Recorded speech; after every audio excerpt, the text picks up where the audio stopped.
الايس بيوقف الصومالي احمد نني اللي كان سايق تراك ومعاه CDL ولكن معهوش جرين كارد ولا جنسية امريكية. ايه اللي بيحصل؟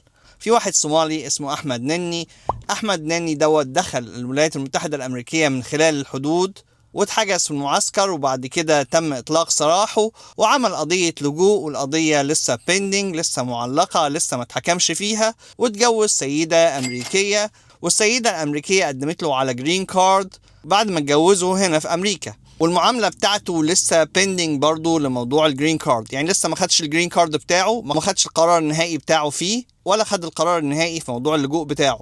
المهم شرطة الايس وقفته، كان واقف جنب التراك، ولما لقوا معهوش جرين كارد شافوا الرخصة بتاعته، اكتشفوا انه معاه CDL اخدها من ولاية ميشيغان الامريكية. الكلام ده كان في ولاية انديانا، وهو شغال تبع شركة اسمها زين اكسبرس.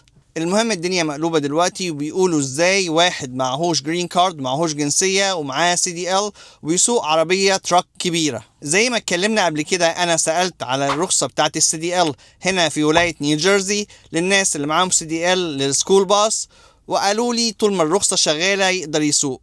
ولكن من الواضح ان في تدقيق اكتر في ولايات كتيرة، وممكن الايس لو موجود في اي مكان ووقف سواق ومعهوش جرين كارد ومعهوش جنسية يبقى في مشكلة كبيرة لو معاه CDL وبيسوق عربية تجارية. لازم الجميع يخلي باله، وربنا يسترها على الجميع. تحياتي الجميع لؤي العاصي من نيوجيرسي، مع السلامة.